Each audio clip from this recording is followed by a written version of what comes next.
La actividad que implica de captar recursos de terceros.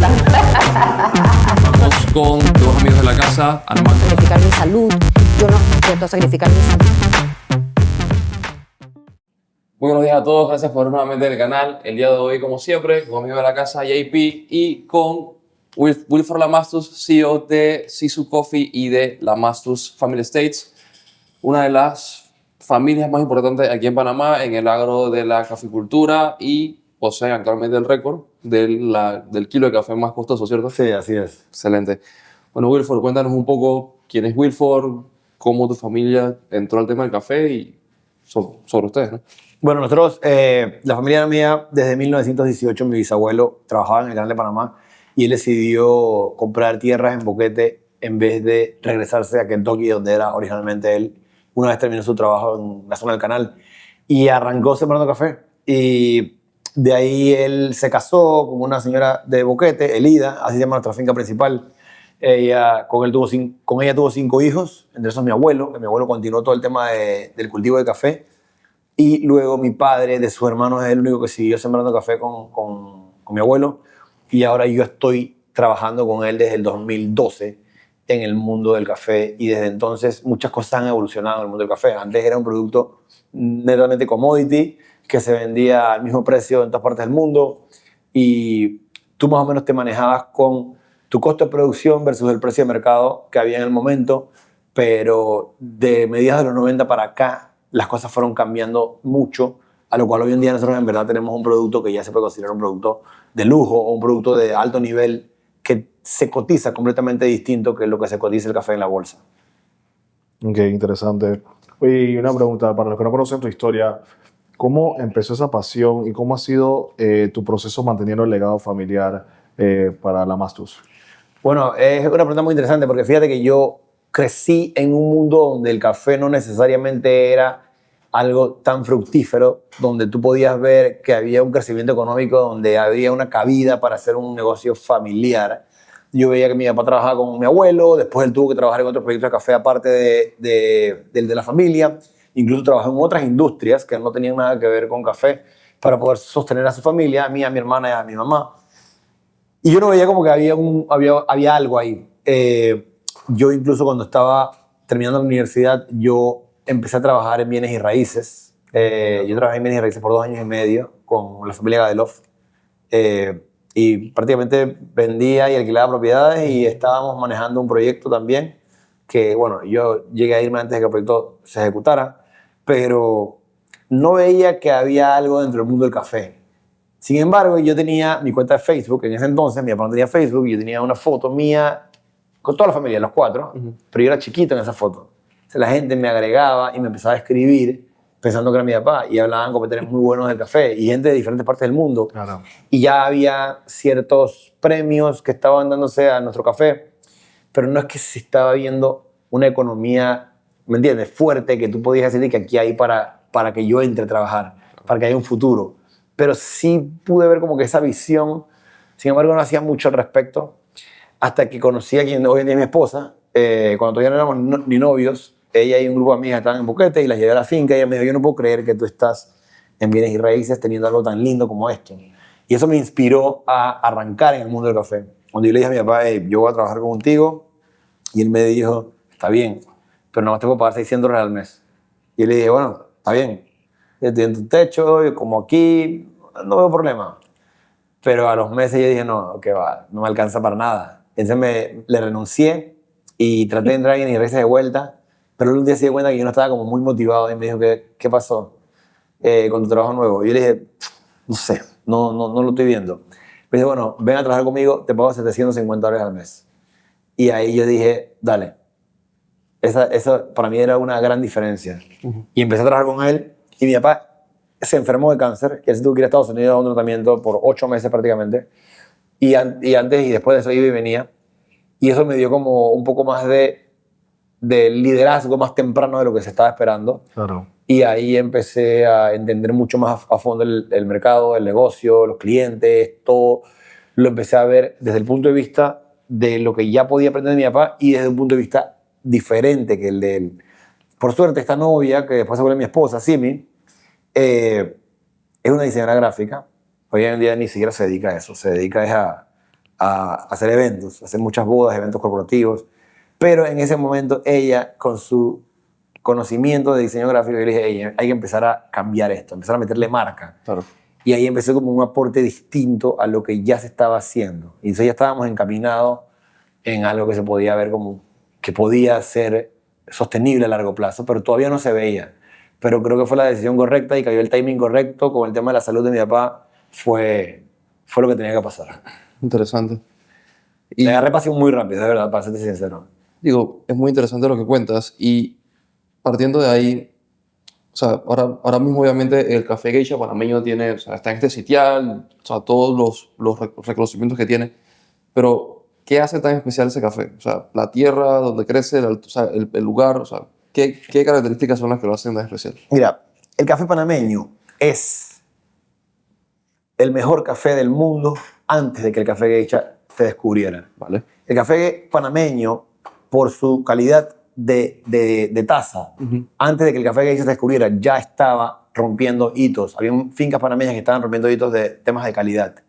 Una vez se descubre la variedad geisha, que la variedad geisha se descubrió en una finca en Panamá por la familia Peterson, que es una familia americana panameña que ellos ya tienen más de 50 años en Panamá. Descubren que hay una variedad distinta en su finca y ellos, en vez de tumbarla y sembrar lo que ya conocían, que eran variedades como caturra, catuay, que son las que mayormente ves en Panamá, ellos decidieron, ¿sabes qué? Vamos a hacer pruebas de ver cómo se comporta con los climas, con la calidad, todo lo demás. Pero no había mucho como que separan los lotes por variedad para catarlos. En ese entonces no había mucho de eso. Pero ellos decidieron, vamos a ver qué tal se porta dentro. Pasaron los años y ellos vieron que se adaptaba bien en temas de clima, más que nada, porque en temas de cantidad sí era bastante limitada. Esta variedad sigue siendo limitada. Y ellos decidieron, ¿sabes qué? Vamos a probar a ver a qué sabe. Claro. Ah, no. Y hay una competencia todos los años que se llama el Best of Panama. Y la competencia, que es la misma competencia que se hace en todos los países. Otros países tienen un nombre que se llama Cup of Excellence. Todos los demás países productores del mundo. Panamá tiene el nombre Best of Panama, que es solamente en Panamá se llama así. Y antes de la competencia decidieron, vamos a probar a ver qué tal. Se dieron cuenta que era completamente distinta. Estaban como que sí, será, no será, porque es bien distinta. Está buena, pero es distinta. Y cuando ellos decidieron competir con ella, rompieron el récord de precio, récord de puntaje, rompieron todo esa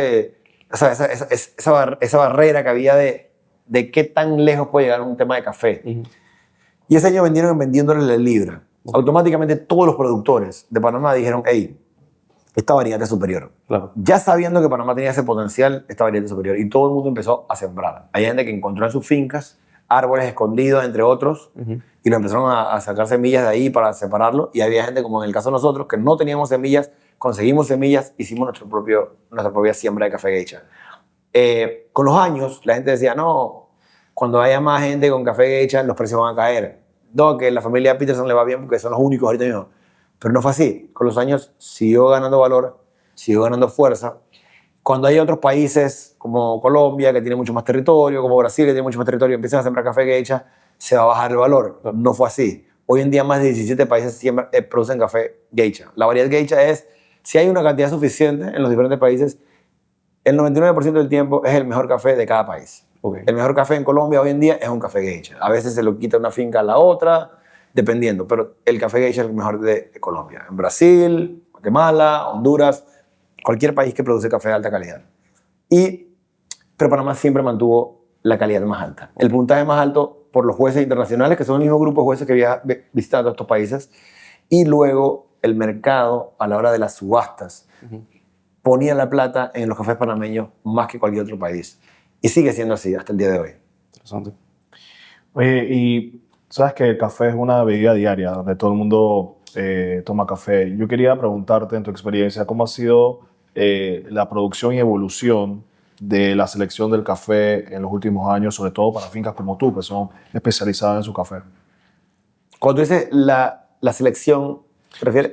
Cuando te digo eso, digo como el proceso y selección del café, en el sentido que en los últimos años, por lo menos en los últimos años, me imagino que has tenido que subir los estándares, has tenido que cambiar procesos, has tenido que automatizar cosas. ¿Cómo ha sido esa experiencia? Es interesante la pregunta que haces porque hay un tema de automatizar en temas de avances tecnológicos, pero a la misma vez necesitas un poco de la parte artesanal porque Claro. Por ejemplo, nosotros tenemos unas máquinas que agarran café y te seleccionan los granos que son. Pero nos dimos cuenta que necesitas pasar por el proceso manual al final para poder terminar de escoger los granos que son los que tienen la calidad óptima. Y alrededor de un 15% de los granos de una cosecha no van a dar la calidad. Eso se vende en otro mercado, eso va sin marca y se tuesta combinado con otros cafés. Pero el café de alta calidad sí tiene que tener un proceso bien riguroso de calidad previo a ser catado. Luego nosotros lo catamos con un equipo de 7 personas. O sea, somos un equipo total de 9, donde catamos todos los lotes que se siembran en la finca. El año pasado fueron alrededor de 2.900 lotes los que se cataron. Y se catan más de una vez cada uno para asegurar su calidad. A veces tú rechazas los lotes que ya pasaron todo el proceso previo a la hora de catarlo. Entonces de ahí tú sabes qué le vas a ofrecer al cliente. Cata previa, o sea, por ejemplo, justo antes de venir para acá yo estuve haciendo una cata de 21 muestras. Wow. Pero esta de 21 muestras es preexportación, depende de la época del año. Porque tú catas antes de ofrecer, luego ofreces lo que ya se cató antes y los clientes vienen y lo catan con uno o se les envían las muestras a sus diferentes países. Y luego de eso, cuando va a ser enviado, tú tienes que hacer una cata previa a asegurarte de que exactamente lo que ellos cataron aquella vez Es lo que reciben. sí es lo que van a recibir. Vale. Es decir, sí se dedica mucho tiempo al tema de calidad. Es un tiempo que no se puede reemplazar. O sea, hay fincas y hay empresas que lo delegan a personas que trabajan expertas en el tema, pero yo pienso que nosotros no podemos todavía darnos ese lujo. Y creo que esa es una de las razones por la que tenemos el éxito que tenemos. Las otras fincas exitosas que hay en Panamá hoy en día son similares. Los dueños están metidos en el control de calidad al 100% y creo que eso es clave. De ahí mucha innovación, mucha innovación. O sea, mi papá se puede decir que una de las personas con la mente más amplia de innovación dentro del rubro de cafeteros panameños. Un ejemplo claro es el café natural. El café natural es el que se seca con la cereza de café. A él le vinieron con la idea, un señor de Estados Unidos dijo, hey, esto están haciendo en Etiopía. En Etiopía lo hacen porque no tienen los recursos para pelarlo, pero yo creo que ustedes pueden intentarlo y les puede ir bien. Y un grupo de gente de Panamá lo hizo, primer experimento fallido, todo el mundo dejó de hacerlo. Le dijo, ¿sabes qué? Yo voy a tratar de hacerlo de nuevo. Voy a tratar de hacerlo de nuevo y ¿sabes qué? Voy a mandar una muestra a un importador y le voy a decir que si consigue cliente, belleza, si no, no pasa nada. Y ahí empezó a exportarse el café natural por primera vez. Luego empujarlo dentro de la propia industria. Hey, café natural es totalmente distinto, pero tiene mercado, tiene mercado. Hoy en día es lo más normal que hay. Hoy en día tú ves café natural y dices, normal, un café natural. Pero cuando estuvo los años desde el 2006 hasta el 2011, que fue por primera vez que se permitió realmente en la asociación hacerlo, fue un empuje. Y así han venido temas de anaeróbico, temas de secado en cuarto oscuro, que no son ideas que solamente le salen a él, hay unas ideas que le salen a otros productores, pero una de las cosas más bonitas que ha habido en la industria del café panameño es que si tú tienes una idea buena que resultó, no te la quedas para ti, la compartes con tus compañeros. Siempre llega uno que otro loco por ahí de afuera que hace una inversión y entonces quiere hacer sus vainas y que descubre algo y se lo quiere quedar para ellos. Esa gente por lo general nunca le va tan bien. Los que estamos en el core, que la pasamos difícil. Yo digo que la pasamos difícil porque yo entré en una época y yo vi a mi papá y a mi abuelo. Vienes de una época que era otra Pero cosa. ellos sí la pasaron difícil de verdad. Claro. O sea, hoy en día yo viajo muy seguido a David, o sea, a Boquete, y yo voy en avión. Mi papá viajaba en bus en una época. Claro. O sea, él iba y venía. Y ellos, o sea, todo eso que ellos pasaron, ese grupo de personas se comparten la información. Claro. O sea, se comparten la información y después tú estás en el Versus Panamá compitiendo uno contra el otro y tú quieres ganarle a esa persona. O sea, sí o sí le quieres ganar a esa persona y cuando te ganan tú dices, wow, el otro año. Tú estás en una competencia, pero durante el año esto es como si fuera estas carreras de bicicleta. Sí. Todo el mundo corre en equipo y al final tú tiras tu sprint. Exacto. Pero en el día a día estamos todos juntos. Entonces, hey, hiciste esta vaina, te funcionó. Quiero ir a tu finca a verlo. Dale, ven, bienvenido. Hey, hicimos esto. Cuidado que no hagas esto así porque te va a salir mal. Claro. Y lo que te cuesta a ti, los errores que te cuestan a ti, tú le dices a tus colegas, hey, no cometas ese error, ahórrate ese tiempo. Y así sucesivamente se comparte la información que es muy bonita. Y por eso es que hemos llegado al éxito que hemos llegado. Una comunidad, una asociación. Exacto. El año 2023, una finca llamada Carmen State rompe el récord de precio. Y nosotros después, el año 2024, rompimos el récord. Este año probablemente otro rompa el récord. O sea, pero no, todos nos hemos compartido algún tipo de información que ha sido beneficiosa para todos los demás. Y eso es lo que ha hecho que esta industria vaya tan lejos. Y si alguien me pregunta a mí qué es lo que tú más quisieras decir de tu industria para que aprendan otras industrias, yo digo que es eso. Claro. Que esa competencia, en verdad, tiene que ser una competencia colaborativa, una competencia sana. Al final es como un éxito compartido entre todos. Exacto. Vale. Pero al final del día, hay una cosa muy importante.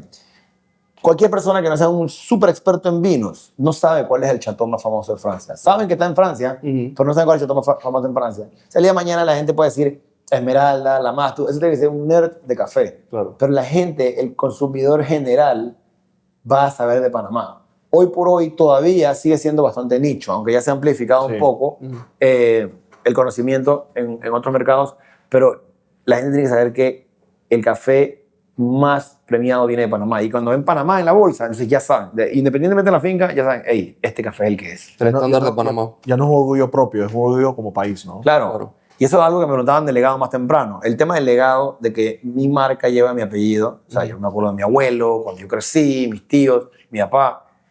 Y mi país. O sea, tú sabes, cuando tú llegas a Tokio, y ya llevamos varios años con esto pasando, pero tú llegas a Tokio, tú llegas a Nueva York, tú llegas a Londres, y tú vas a un coffee shop, y tú ves que, por ejemplo, en un menú, o tú ves que en una estantería, los cafés que mejor presentados están, dicen Panamá. Y tú ves Panamá y tú ves la finca de otro, o a veces es Panamá y tu propio apellido. Y tú dices, o sea, qué lindo que tú estás en una ciudad tan bonita, en un coffee shop tan bonito, y tú ves tu país y tu apellido en una bolsa de café que lo están vendiendo a un buen precio, que la tienen empacada bien bonita. Esa vaina es algo que todavía hasta el día de hoy para mí es un orgullo. Sí, es que eso no tiene precio. Y partiendo, bueno, ya más o menos has dicho bastante, pero ¿qué tú crees que distingue a Panamá como, o sea, a ser un país tan pequeño, pero que se ha posicionado tan fuerte en la industria del café? Panamá tiene 3 cosas claves. Clima. Ok. O sea, bueno, hay una que te la puedo combinar. Clima, suelo y posición geográfica. Esas 3 te las puedo combinar. La posición geográfica de Panamá, literal, lo que nos decía algo estábamos en la escuela, es una S acostada. Tú ves todo el continente americano, viene de norte a sur, hasta Costa Rica llega a sur y se voltea y queda una S completamente acostada. Esa S acostada, combinado con lo estrecho que es Panamá, o sea, por eso que tenemos el canal, porque somos estrechos, lo estrecho que es Panamá, o sea, hay alrededor de 90 kilómetros entre el Caribe y el Pacífico. Esos 90 kilómetros, la cordillera, que pasa casi que no en la mitad, está un poquito más cerca del Caribe, pero está más o menos en la mitad.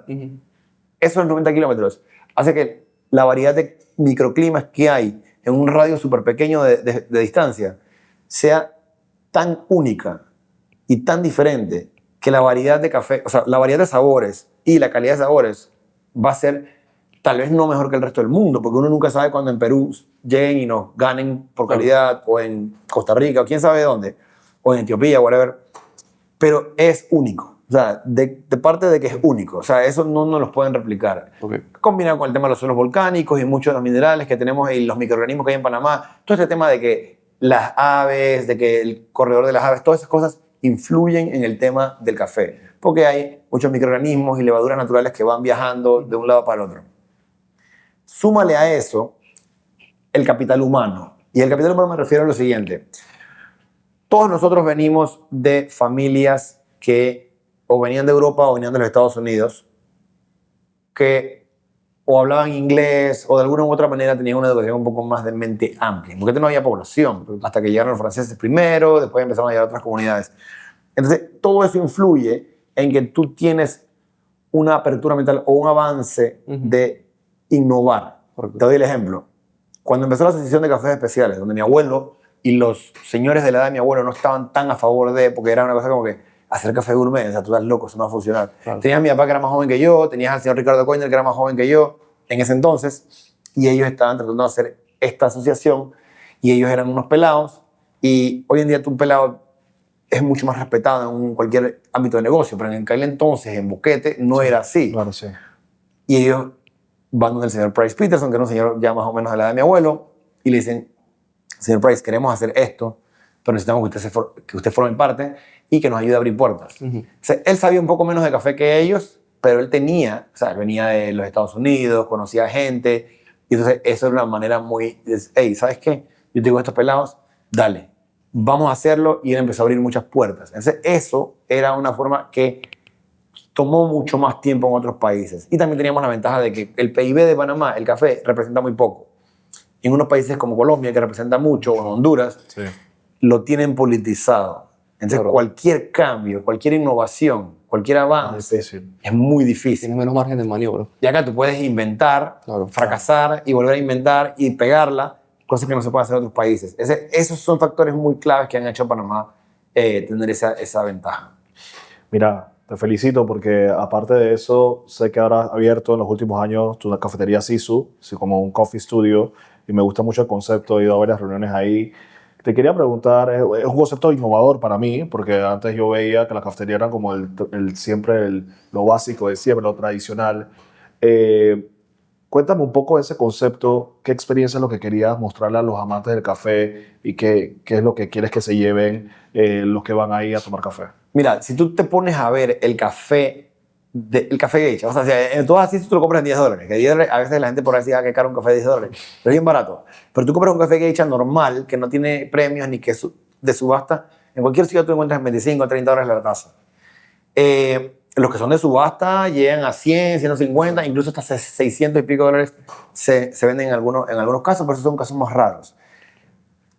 Estos lugares que venden estos cafés, por lo general, especialmente en Estados Unidos y Europa, son bien hipster. Claro. Bien hipster. Sí. Entonces tienes como que esta cultura toda politizada, toda hipster, toda que no tiene nada de malo ser hipster. Claro. Cada quien, yo quise hacer un lugar más neutro, con una experiencia más elegante, más tranquila, donde la taza, donde tú llegaras, mira, yo me acuerdo, nosotros teníamos un coffee shop antes, que se llamaba Bajareque Coffee House, era bien básico, en Casco Antiguo, justo enfrente donde está hoy en día el Sofitel, que era mucho, mucho más básico, y era un lugar oscuro, era como un pasillito así en Casco Viejo belleza, pero el local era bien oscuro. Tú llegabas ahí y te tomabas una excelente taza de café, pero si tú llegabas con él y le decías, hey, te voy a presentar el café que ganó récord de subasta, y tú entrabas al lugar y te decías, este es el lugar donde venden el café que es récord de subasta. Claro. O sea, cuando yo decidí diseñar Sisu, gracias a mi esposa, que es una excelente diseñadora de conceptos y diseñadora gráfica también, la idea era, vamos a hacer un lugar donde la gente pueda llegar y decir, hey, este es el lugar donde vendieron el café más caro del mundo. Los dueños de este café tienen la finca que vendieron el café más caro del mundo. Y que la gente dijera, hace sentido. Claro. Ese fue el de Casco Viejo. Cuando a mí me presentaron la idea de hacer Casco Viejo, era la pandemia y había cerrado Bajareque. Yo no quería más nunca ¿Qué hacer? meterme en retail. Claro. Yo quería enforzarme en temas de la finca, pero a mí me ofrecieron este local un amigo de la familia, que es el dueño del local, y él me dijo, hey, yo quiero que tú lo veas. No hay compromiso, solamente quiero que lo veas el local. Yo me enseñé el de al lado, hoy en día está la heladería Gran Quemán. Ah. Y yo le digo, ¿y qué está en la esquina? Y él me dice, en la esquina no hay nada, pero yo no tenía nada grande si tú ni siquiera querías ver el local. Y me gusta la esquina. Y yo empecé a pensar, yo no tenía ni nombre, si eso no existía en ese momento. El nombre, yo, de alguna manera yo iba a poner mi marca en la entrada y la salida del Casco Viejo. O sea, estamos hablando de calle Novena Una y esquina. Avenida B. Y yo dije, esto tiene que hacerse. Y ahí fue donde yo le dije, hey, vamos a hacerlo. Le dije a mi esposa, vamos a crear este concepto, y ahí empezamos a trabajarlo. Yo decía, hey, una tienda, flagship store, la Master Family Trade sigue siendo finca de café, pero tenemos un coffee shop en Ciudad de Panamá, que es un lugar donde todo el mundo puede visitar. Vamos a estar, claro. Y llega Nacho Mayol un día con la esposa a desayunar y me dice, hey, Bon Concept se va. Quiero que vengas a ver el local. Yo dije, calle Uruguay. Y dice, bueno, yo por quedar bien con Nacho voy a ir a verlo, pero yo jamás pensé que iba a quedar ahí. Y cuando yo llegué a ese edificio, yo quedé totalmente hooked. Sí. Hay una cosa que, yo no sé si me estoy volando el tiempo, pero hay una cosa muy interesante que sale de todo este tema del café. Éramos un commodity, ahora somos un producto más elevado.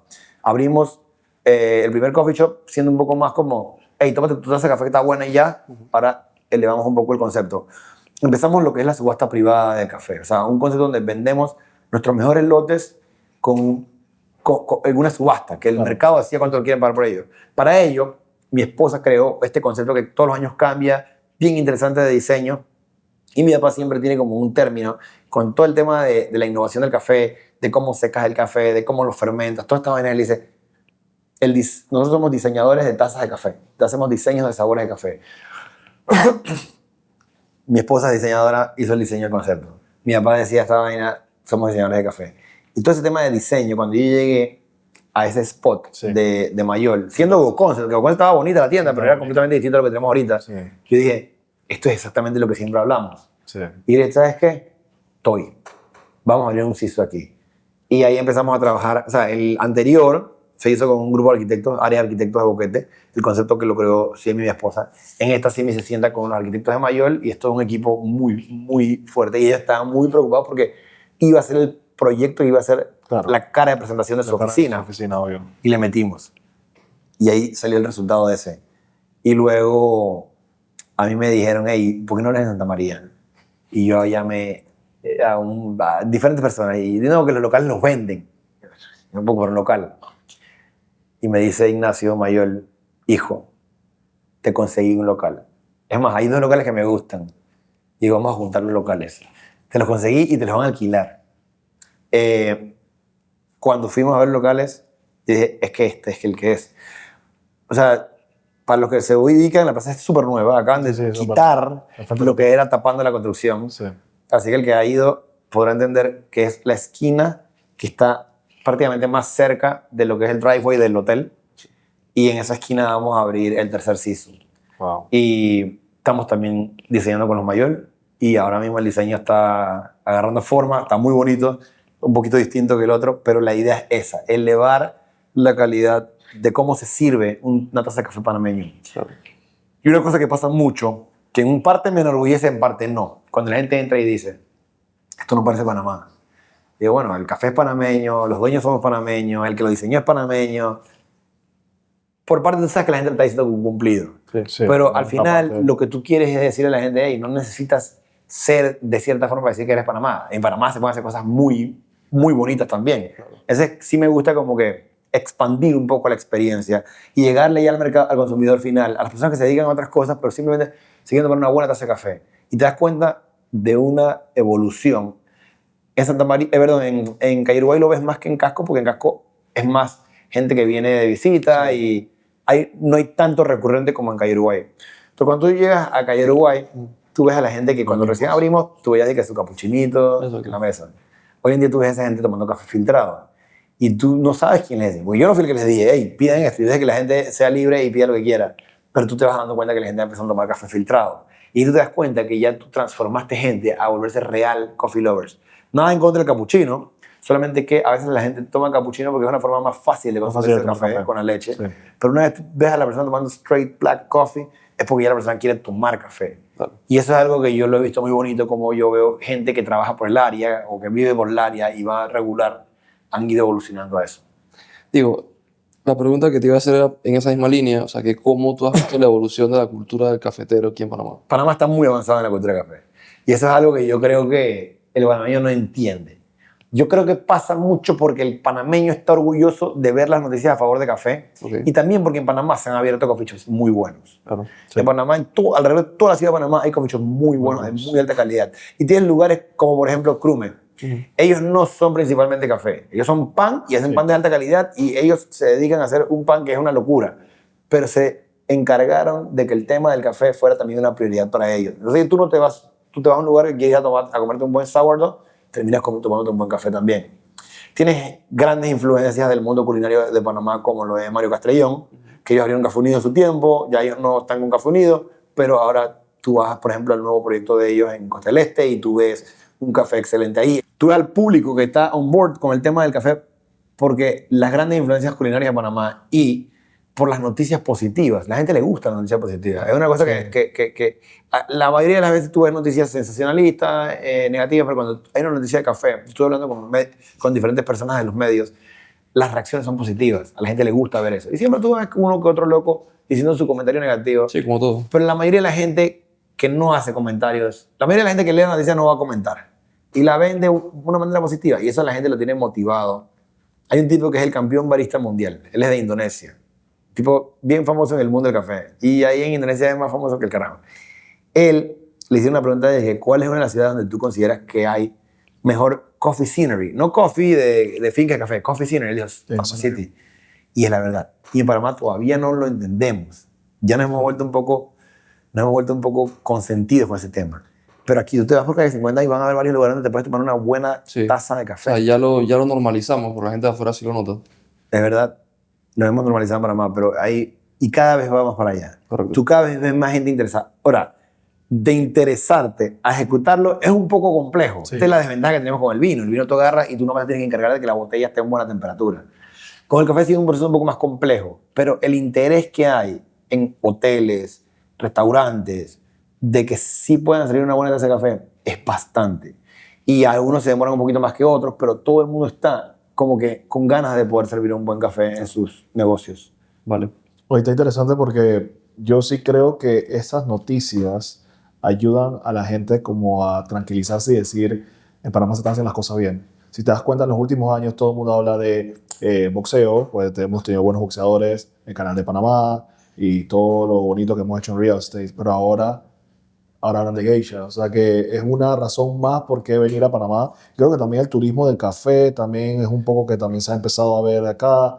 Creo que hay mucha gente también que ahora toma café, porque dicen, oye, nunca he probado el café geisha, ¿y qué es? Entonces vienen como esa cultura de probar el café. Pasa mucho de que los turistas cuando vienen a Panamá, una de las cosas que ellos buscan y que les sale de primera es Café. geisha coffee. Entonces se van a los lugares a tomar geisha coffee. Sí, a Casco, o sea, Sí. a Boquete, a Y Casco es uno de los principales, bueno, cuando van a Boquete, principalmente Boquete. Pero una de las cosas que yo tengo, una visión que yo tengo es que la gente no visita una sola finca de café. O sea, hoy en día la gente va a Boquete y dice, vamos a hacer canopy, vamos a hacer esto, vamos a comer fresa y vamos a un tour de café.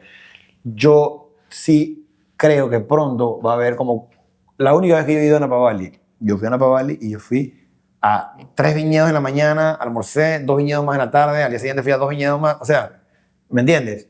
Eso es lo que yo pienso que va a pasar. La gente va a ir a la finca de Volcán, a la finca de Boquete, van a ir a hacer tours. Un tour es un poquito más grande, un tour es un poquito más chico, un tour es un poquito más educativo, el otro tour es un poco más interactivo. O sea, la gente va a ir a buscar eso. Claro. Yo sí creo que eso va a Experiencia. pasar. Experiencia del café. Y en Panamá estamos ahorita, miren, en Panamá pasan muchas cosas buenas que no se saben comunicar. Yo creo que el mismo panameño a veces pecamos de comunicar las cosas buenas. No solo en el rubro del café, en muchas cosas hay gente haciendo cosas extraordinarias que tú no lo ves por ahí. Cuando te enteras, dices que, pero de Panamá, wow. O sea, me ha pasado últimamente con diferentes rubros.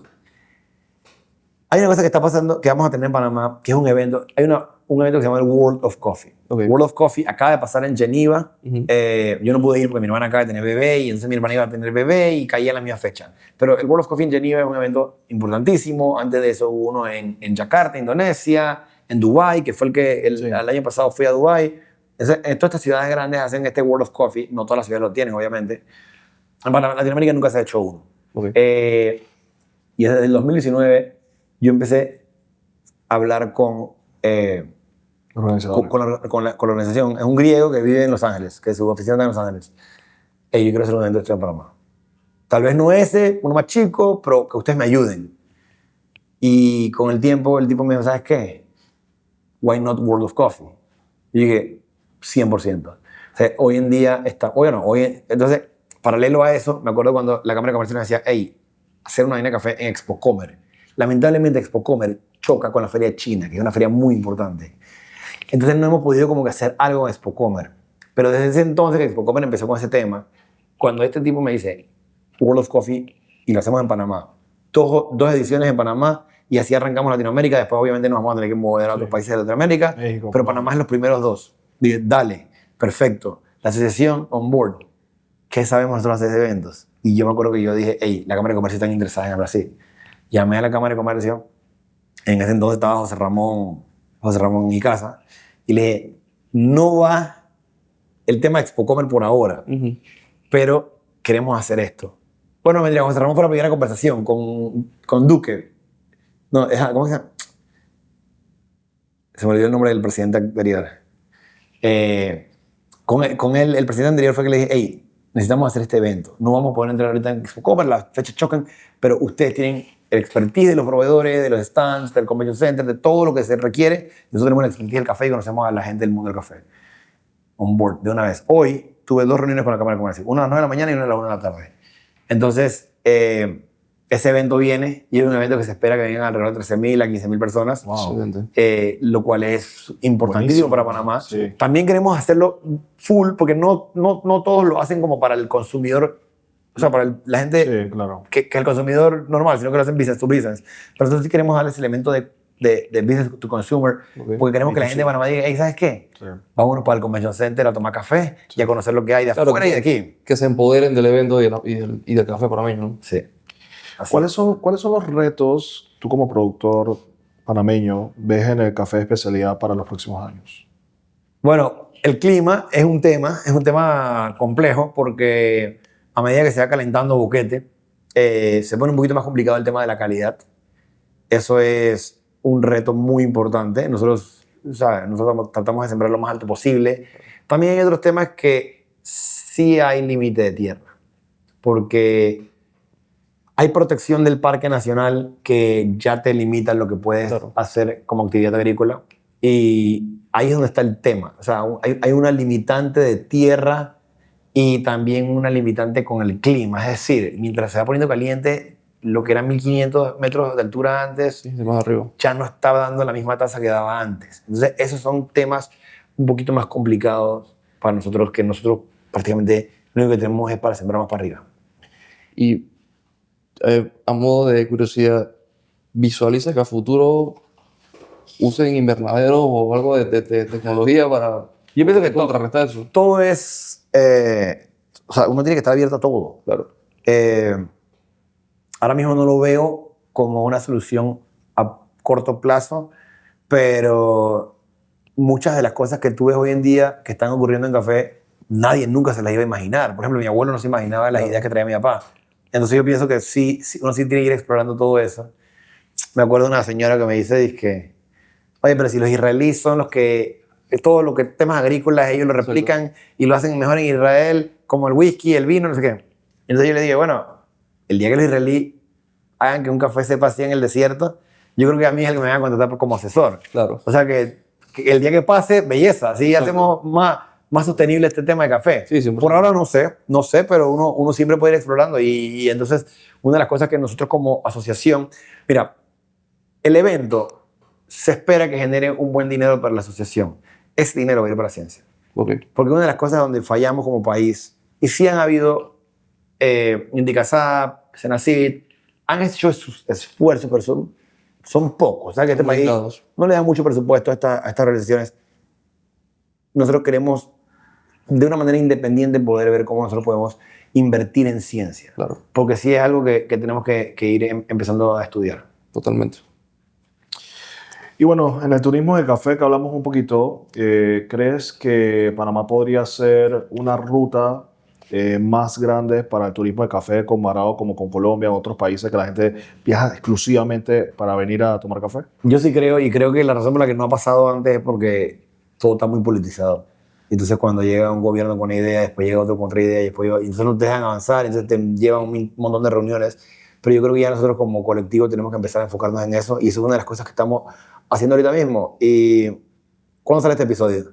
El lunes. El lunes. El lunes. Bueno, el jueves, después de este lunes, hay un evento que se llama La Cosecha. La Cosecha lo hace un muchacho que es como... Su función es principalmente en temas culinarios. Y él, con esfuerzos como medio limitados, que no puedes traer un montón de gente a Panamá, como el evento de World of Coffee, él lo que agarra es que dice, ok, voy a reclutar a un grupo de escritores del mundo de culinario o del mundo de viajes, traerlos, llevarlos a Boquete, llevarlos a Volcán, hacer una experiencia bien cool, que un chef haga esto, van a Don Ariel Cebede, van que llegan allá y hay chefs que van a llegar allá, invitan chefs de afuera. Han hecho eventos con Mario Castrellón, con José Almedo Carles, entre otros, y le hacen como un evento bien interesante culinario y cambian de finca todos los años para las diferentes actividades. Unos son de cata, otros son de educación, otros son de fiesta. Entonces, esto hace que esos escritores vengan, esos escritores conocen, que esos escritores se van y después escriben algo sobre Panamá. Claro. Y ha pasado de que, o sea, publicaciones en Food and Wine, en GQ, en Condé Nast, en varios medios de comunicación interesantes de viaje o de culinario. Sí. Pero ¿qué fue lo último que pasó interesante? Una escritora que vino de Food and Wine en el 2020, creo que fue, o en el 2021. O sea, me acuerdo que era medio pandemia porque era medio limitado. Ella vino, escribió sobre Panamá, lo bonito que era y el café. Ella se va. Pasa el tema de la subasta, que rompimos récord el año pasado. Ella escribió sobre eso, porque ya ella estaba empapada con el tema. Tal vez ya no se le hubiese ocurrido estar pendiente si no hubiese venido antes. Entonces sí amplía un poco. O sea, nosotros tenemos la historia, pero no tenemos, o sea, al final del día somos campesinos, agricultores, eso es lo que somos, que estamos empezando a aprender a ser business person. Claro.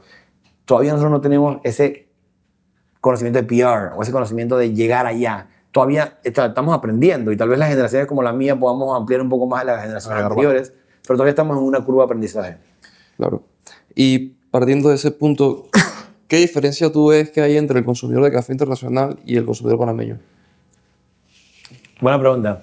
Mira, en Panamá hay una limitante hasta cierto punto, que es que tú no puedes importar mucho café de otros países, Okay. porque hay temas de aranceles, etc. Pero el panameño sí se ha adaptado a consumir café de alta calidad.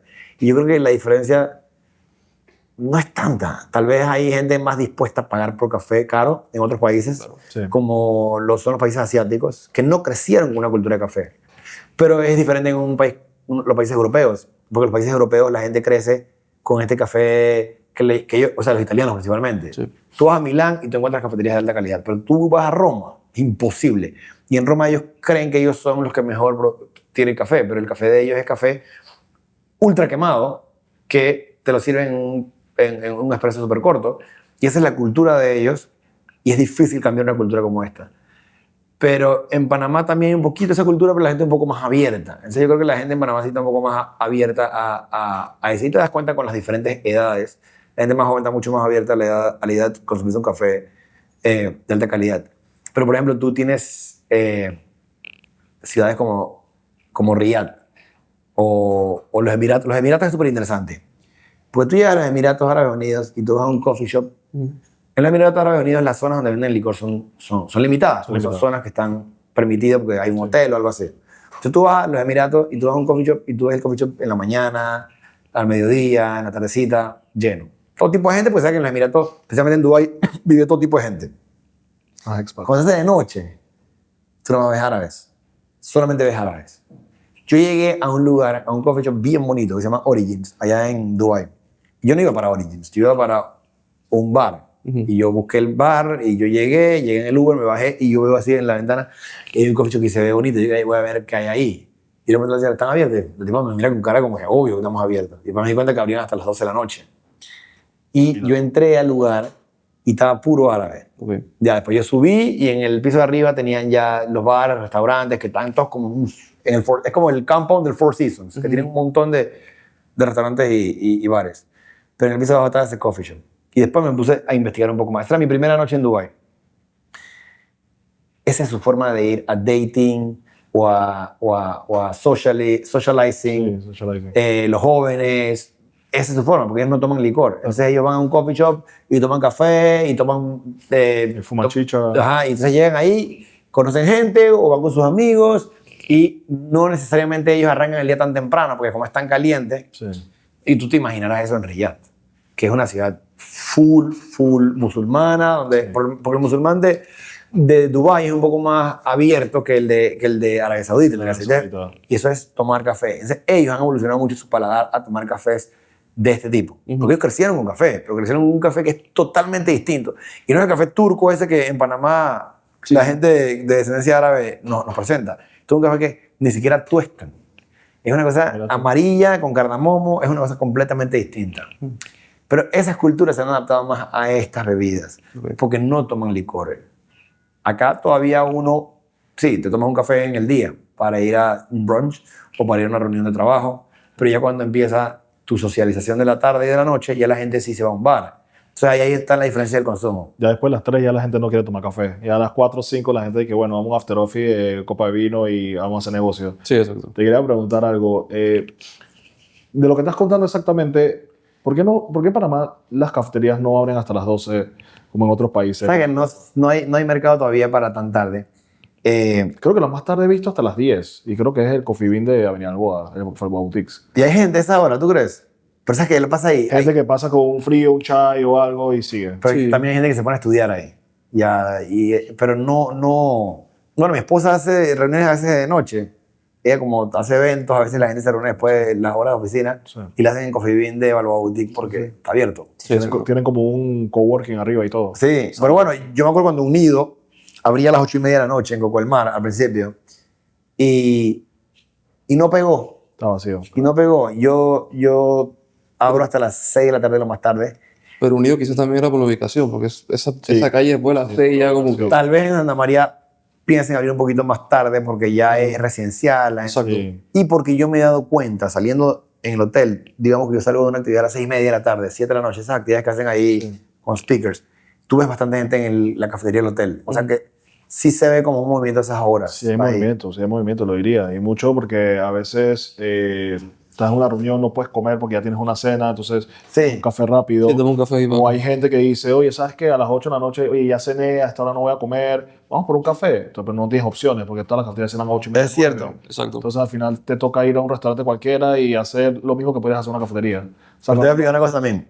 Yo abro en Calle Uruguay a las 8 de la mañana porque en Calle Uruguay, o sea, me rogaron que abriera a las 8 de la mañana. En Casco Viejo yo abro a las 9 de la mañana. Y hay gente que me bulea con ese tema. Dice, ¿por qué tú abres a las 9 de la mañana? Yo no quiero presentar mi producto como el caffeine rush de la mañana. claro. Quiero presentar mi producto como algo que tú te vas a tomar sentado tranquilo. Si tú no puedes venir antes de las 9 de la mañana, es porque en realidad lo querías hacer express. Entonces, por ejemplo, en Taiwán y en Japón, las cafeterías de especialidad abren a las 11 de la mañana. Mira tú. A las 11 de la mañana abren. Hay unas que abren a las 11 de la mañana y cierran a las 6 de la tarde. Y imagino que hay filas para entrar a las 11 en punto y hay gente esperando. En Tokio hay unas muy interesantes que tú ves las filas y tú dices, wow. Y a mí me da risa a veces cuando la gente dice que no sé quién va a hacer fila aquí en Panamá para ir a tal cosa que está abriendo. Pero en Japón, que es una ciudad que siempre la hemos visto como algo alto, la gente hace fila para cualquier cosa que abren. Para mí no le gusta hacer fila para nada. No. Y bueno, yo para terminar, la última pregunta que te tengo es, para ti, ¿el café panameño qué es en 3 palabras? Me la puse difícil. Puedes decir 2, puedes decir una. El café panameño es excelencia, legado y es un motivo para estar orgullosos. Como panameños hay que estar orgullosos del café panameño. Excelente. Es un producto que todo el mundo consume y el café panameño es hoy por hoy el mejor del mundo. Y para terminar, una cosa que también mucha gente me dice, hey, yo fui a la cafetería no sé cuál y no había café panameño, nada más había café de este y del otro, colombiano, no sé qué. Yo le digo, nunca, ninguna cafetería va a tener, bueno, el 95% de las cafeterías que venden café panameño no lo van a tener year round, Sí. porque es un producto especial. Ellos lo lanzan en épocas específicas. Es algo que uno tiene como que tener on top of mind porque es un producto especial. Claro. Yo quiero, obviamente, darte las gracias por venir al podcast, pero aparte de eso, darte nuevamente las gracias por, obviamente, que Panamá se conozca del mundo a través, obviamente, Gracias. de lo que hace tu familia, una finca y allá todos los productores de café. Que digo, somos un país pequeño y al final del día ese tipo de cosas nos pone en el mapa y haces más de lo que hace inclusive el gobierno y el turismo para exportar Panamá como marca, ¿no? Y gracias a ustedes por invitarme porque, como te dije antes, o sea, nosotros tenemos una historia bonita, pero Sí. a veces no sabemos cómo llegar a la gente. Y cuando tengo oportunidades como esta, es muy bueno porque alguna persona que no conoce sobre esto lo va a poder escuchar y o se va a motivar o va a comprar café o las dos cosas. Entonces, es bueno. Yo también te felicito porque personas como tú o Felipe o todos los que han venido a este canal Sí. son personas que cuentan su historia y lo ven de una manera como embajadores. Tú eres embajador en tu rubro y le estamos pasando un mensaje al mundo que desde Panamá pueden tomar un buen café y que aquí hay un buen café para venir a visitar. Una razón Sí, más sí. que no solamente es el canal. 100%. Bueno, agradezco tu tiempo y bueno, esto ha sido nuestro episodio hoy con Wilford Lamastus de Lamastus Family Estate. Si te gusta este contenido, por favor, síguenos en nuestro canal en Panama Latam Access y no te olvides suscribir a nuestro canal y nos vemos la otra semana con más episodios. Hasta la próxima. Gracias.